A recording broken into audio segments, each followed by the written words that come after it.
CSS स्वस्थ भारत द्वारा diabetes मुक्त भारत अभियान पूरे मध्य प्रदेश में चलाया जा रहा है। आइए आपके अपनों को दिलाएं डायबिटीज और ब्लड प्रेशर से मुक्ति। अधिक जानकारी के लिए संपर्क करें 9993030692 9993030957।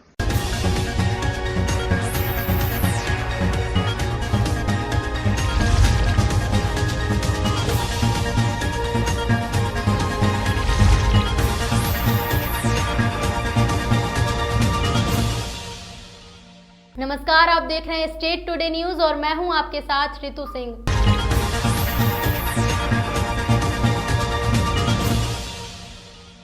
उज्जैन के विश्व प्रसिद्ध महाकालेश्वर मंदिर के शिवलिंग क्षरण को लेकर सुप्रीम कोर्ट में लगी याचिका पर कोर्ट ने अहम फैसला दिया है। मंगलवार को फैसला देते हुए सुप्रीम कोर्ट के justice Arun Mishra, justice BR Gavai और जस्टिस कृष्ण मुरारी की पीठ ने कहा कि अब कोई भी श्रद्धालु शिवलिंग पर पंचामृत अभिषेक नहीं करेगा और न ही हाथों से शिवलिंग पर रगड़ लगाई जाएगी।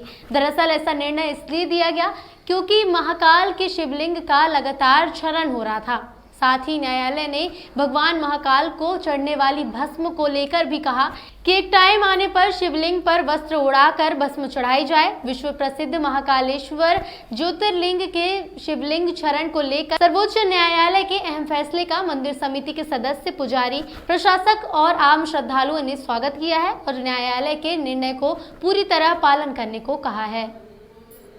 न्यायालय ने जो सुप्रीम कोर्ट ने जो निर्णय दिया वह सभी हम हिंदू सनातन हिंदुओं की धर्म के आस्था के प्रतीक है और माननीय उच्च न्यायालय ने जो निर्णय दिया कि पंचामृत अभिषेक जिससे कि शिवलिंग का क्षरण हो रहा था, जिसमें शिवलिंग में विकृतियाँ आ रही थी कुछ, उसको ध्यान में रखते हुए जो निर्णय दिया उसको हम स्वीकार करते हैं।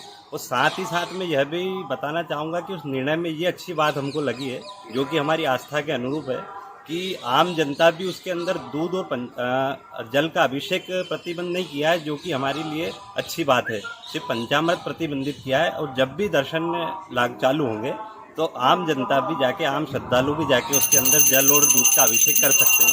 इससे कोई किसी प्रकार का प्रतिबंध नहीं है। हो सकता है कि कई लोग इसके पीछे नई नई बातें भी गढ़ेंगे, कुछ नई बातें आएंगी, व्हाट्सएप सोशल मीडिया पे चलेगी, लेकिन सुप्रीम कोर्ट का जो निर्णय है उसको एक बार अवश्य पढ़ें और उसको देखें कि उसमें क्या सही है क्या गलत है। लेकिन मैं एक हिंदू हूँ, मैं महाकालेश्वर का अनन्य भक्त हूँ, मैंने उस निर्णय को देखा है, मैं उस निर्णय से सहमत हूँ। और अच्छी बात यह है उसमें कि सिर्फ पंचामृत प्रतिबंधित हुआ है, ना कि जल और दूध। क्या नाम है आपका? कपिल पांचाल। अंदर जो मंदिर समिति को जो डायरेक्शन दिए हैं उसका पालन हम सभी लोग करेंगे। काफ़ी अच्छे डायरेक्शन है जिसमें मंदिर के आने वाले हजारों वर्ष तक लिंग की रक्षा के साथ साथ में संपूर्ण मंदिर परिसर की सुरक्षा का निर्णय है। इसके अंदर उन्होंने मंदिर के पुजारियों की भी भूमिका तय की है जो जनेपाती खुटपाती परिवार से आते हैं। उन्होंने कलेक्टर महोदय SP साहब को 500 मीटर का क्षेत्र में जितना भी अनाधिकृत अतिक्रमण है उसको हटाने की बात कही है। उन्होंने स्मार्ट सिटी को निर्देश दिए हैं। उन्होंने मंदिर के जो स्ट्रक्चर है उसके लिए रुड़की में जो संस्था है उसको निर्देश दिया गया है कि वो आकर मंदिर की पूरे संपूर्ण परिसर की आकर जांच करें। मंदिर में जितनी भी मरम्मत का कार्य है उसके लिए राज्य सरकार को निर्देशित किया है कि राज्य सरकार मरम्मत का कार्य तुरंत मंदिर के अंदर कराएं। मंदिर के अंदर दर्शनार्थियों के लिए पंचामृत को प्रतिबंधित किया है मंदिर प्रबंध समिति की सहमति से, क्योंकि भगवान शिव जल प्रिय है। जल और दूध भगवान महाकाल पे अर्पण हो सकता है। ये काफ़ी खुशी की बात है कि भक्त लोगों को के लिए प्रवेश बंद नहीं हुआ है। भक्त लोग आज भी जब मंदिर के अंदर पर खुलेंगे तो वो गर्भगृह में जाकर भगवान को जल और दूध चढ़ा सकते हैं। इस निर्णय का मंदिर के समस्त पुजारी और हम लोग स्वागतम करते हैं। जय माता। पितरों की आत्म शांति हेतु वर्ष में एक बार मनाए जाने वाले श्राद्ध पक्ष की आज से शुरुआत हो गई है। श्राद्ध पक्ष में उज्जैन नगरी में किए गए तर्पण व दान पुण्य का अति महत्व है, इसीलिए यहाँ क्षिप्रा नदी के तट पर श्रद्धालु दूर दूर से आते हैं। दान पुण्य का यह कार्य श्राद्ध पक्ष के 16 दिनों तक लगातार चलता रहेगा। इस वर्ष कोरोना गाइडलाइन के चलते क्षिप्रा नदी के तट पर स्थित सिद्धवड क्षेत्र में श्रद्धालु काफी कम संख्या में आ रहे हैं। साथ ही यहाँ पंडित पुजारियों द्वारा सोशल डिस्टेंसिंग का पालन करते हुए तर्पण का कार्य किया जा रहा है। साथ ही ऐसे लोगों जो कि किसी कारणवश तर्पण व पिंडदान कराने के लिए तीर्थ नगरी उज्जैन में नहीं आ सकते हैं तो उनको पंडित पुजारी ऑनलाइन तर्पण करा रहे हैं। धर्मशास्त्रों में अवंतिका नगरी के नाम से कुख्यात उज्जैन शहर में श्राद्ध पक्ष के आरंभ होते ही देश के कोने कोने से लोगों का आना शुरू हो गया है। मोक्षदायिनी क्षिप्रा नदी के तटों पर श्रद्धालु अपने पूर्वजों के लिए तर्पण व पिंडदान कर रहे हैं। शहर के अति प्राचीन सिद्धवट मंदिर में श्रद्धालु पहुंच रहे हैं और प्राचीन वटवृक्ष का पूजन अर्चन कर पितृ शांति के लिए प्रार्थना कर रहे हैं। क्षिप्रा नदी में दूध चढ़ा रहे हैं। सिद्धवट सहित क्षिप्रा नदी के प्रत्येक घाट पर पंडित अपने जजमानों से पूजा पाठ व कर्मकांड करा रहे हैं। पितरों के निमित्त कर्मकांड व तर्पण का यह कार्य 16 दिनों तक चलता रहेगा। मैं अमर उपाध्याय निवासी गाजियाबाद आज अपने स्वर्गीय पिताजी पंडित रमेश चंद्र उपाध्याय जी का पितृ तर्पण श्री पंडित राजेश त्रिवेदी जी के माध्यम से ऑनलाइन कराया है। ये सुविधा उन्होंने हमें उज्जैन सिद्धपीठ घाट से प्रोवाइड कराई है और हम उनके बहुत बहुत आभारी हैं कि इस श्राद्ध पक्ष में और कोरोना काल में उन्होंने हमें ये सुविधा उपलब्ध कराई है। धन्यवाद। तनिये मान आयुखी मानो गोकु मानो अश्वे तुरीरिका मानो वीरा मित्रभामिनो वज्रग्निवा हवा महेशिका वंदनम प्रताप। बच्चा धरत प्रक्षाल थोड़ा सा उल्टे हाथ से सीधे हाथ में जल लेकर के हाथ को बाहर हाँ दोनों हाथ में चीटी उंगली और अंगूठे के बीच में लेकर के गायत्री मंत्र का जाप कर लीजिए। 5 बार गायत्री मंत्र का जाप कीजिए।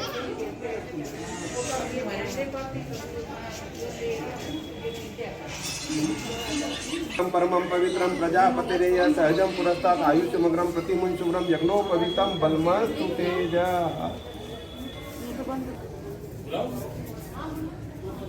जौ के दाने ले लीजिए हाथ के अंदर वहां से। इधर विष्णु तथा वारो नक्षत्रम विष्णुरेव च योगस्य करणम चैव सर्वं विष्णुमं जगतः। ओम निवासी गाजिया श्रुति स्मृति पुराणोक्त वेदोक्त शास्त्रों। ऑनलाइन तर्पण किया गया, किस प्रकार की प्रोसेस और कैसे आपने करवाया? सामान्यतः ये सिंपल प्रोसेस है। जब हम तीर्थ में श्राद्ध के लिए नहीं जा पाते हैं तो हम घर पर बैठकर भी अपने पूर्वजों को तर्पण और श्राद्ध का कार्य कर सकते हैं। क्योंकि अभी कोरोना का काल चल रहा है, ट्रेनें बंद हैं, बसें नहीं आ पा रही है, आवागमन के साधनों की दिक्कतें हो रही है, तो ऐसी स्थिति के अंदर हम जो है वे श्रद्धालु जो अपेक्षा करते हैं कि हम उनका तर्पण का कार्य वो घर पे रहें और तीर्थ में बैठ करके मंत्रोच्चारण हम कर लें, तो इसलिए हम इस व्यवस्था को हमने आगे बढ़ाया है। वैसे भी सर्वाधिक महत्व तो तीर्थ में आकर के श्राद्ध करने का है, लेकिन श्राद्ध पक्ष ये भी कहता है कि यदि कोई स्थितियां ऐसी हो हम न कर पाएँ तो हम घर बैठ करके भी इस श्राद्ध को करके अपने पूर्वजों को तृप्त करके और उनसे अपने लिए और संपूर्ण परिवार के लिए आशीर्वाद प्राप्त कर सकते हैं। अभी कहाँ के यजमान की आपने पूजन? अभी जो यजमान थे ये अमरजी उपाध्याय जो कि गाजियाबाद के रहने वाले हैं, जो मेरे साथ अभी ऑनलाइन लाइन पर थे। इन्होंने पूर्व से पहले दिन जब श्राद्ध शुरू हो तो प्रतिपदा के दिन या पूर्णिमा और प्रतिपदा के जो एक साथ जो श्राद्ध वाला दिन था इसके लिए इन्होंने किया था, तो आज इनका हमने श्राद्ध का कार्य अभी कराया है। कटनी जिला अंतर्गत खेतौली ग्राम पंचायत के मिडरा गांव में बिजली केवल एक फेस होने के कारण धान की फसल की सिंचाई नहीं हो पा रही है। यहां अन्य कोई भी साधन न होने के कारण किसान केवल बिजली से सिंचाई करने पर निर्भर है। केवल एक फेस होने के कारण मशीन नहीं चल पा रही है, जिससे धान की फसल सूखने की कगार में है। बिजली विभाग को सूचित करने पर भी समस्या का हल नहीं हो पा रहा है। ग्रामीणों ने मांग की है कि अतिशीघ्र बिजली व्यवस्था दुरुस्त की जाए ताकि हमारे बाल बच्चे भूखे न मरे। लाइट की क्या नाम है आपका? छोटे सिंह, गांव का नाम? मेरा। क्या समस्या है बताइए आप। बिजली की समस्या है हमारे गांव में। 3 फेस लाइट होनी चाहिए। तीनों फेस लाइट ट्रांसफार्मर से कट गई है। एक फेस एक दिन आके लाइनमैन जोड़ गए हैं, 2 फेस नहीं जुड़ी है, जिससे मोटर नहीं चलती है और फसल के लिए पानी की ज़रूरत है। यदि पानी ना मिलेगा तो फसल सूख जाएगी। सिंचाई का कोई दूसरा साधन नहीं है? कोई साधन नहीं है, बिजली पर ही आधारित है। क्या चाहते हैं आप? शीघ्र माने बिजली की व्यवस्था सरकार कराए। चलिए, धन्यवाद। तेज रफ्तार अनियंत्रित ट्रक ने रेलवे क्रॉसिंग को तोड़ते हुए एक महिला व 2 वाहनों को टक्कर मार दी। ट्रक की चपेट में आने से महिला की मौके पर ही मौत हो गई। बोलेरो और एक पिकअप वाहन दुर्घटनाग्रस्त हो गया। घटना सागर जिले के जरुआ खेड़ा रेलवे फाटक की है, जहां गेट के दोनों तरफ वाहन गेट खुलने का इंतजार में खड़े हुए थे। तभी सागर से बीना की तरफ जा रहे एक तेज रफ्तार अनियंत्रित ट्रक ने एक महिला और 2 वाहनों को टक्कर मार दी। ट्रक की चपेट में आने से सागर निवासी महिला की मौके पर ही मौत हो गई। महिला सागर से खुरई जा रही थी, जो कि गेट खुलने के इंतजार में खड़ी हुई थी। तभी अचानक से पीछे से ट्रक ने टक्कर मार दी। घटना का पता लगते ही आसपास के लोग वहां जमा हो गए। मौके पर पहुंची पुलिस ने ट्रक चालक पर मामला दर्ज कर लिया है। ट्रक चालक मौके से फरार हो गया। मेरा नाम शेख हसन नाम है। क्या घटना है? घटना ये हुई, गेट बंद था। मैं सागर से खुरई जा रहा था, गेट बंद था। मैं यहाँ आके खड़ा हो गया। 5 मिनट खड़े होने के 5 मिनट बाद पीछे से एक ट्रक आया, तो मेरी भाभी ने बोला कि भागो। तो मैंने पीछे मुड़ के देखा तो मेरी गाड़ी हो गई आड़ी और मैं भी गिर पड़ा और मेरी भाभी भागी। भागने में ट्रक आ गया, तो ट्रक में घली और ट्रक खचोड़ता हुआ ले गया। क्या नाम था भाभी का? भाभी का नाम था नफीसा। कहाँ के निवासी हैं? मैं सागर का निवासी हूँ, 28 नंबर गेट के पास। सीएससी स्वस्थ भारत द्वारा डायबिटीज मुक्त भारत अभियान पूरे मध्य प्रदेश में चलाया जा रहा है। आइए आपके अपनों को दिलाएं डायबिटीज और ब्लड प्रेशर से मुक्ति। अधिक जानकारी के लिए संपर्क करें 9993030692 9993030957।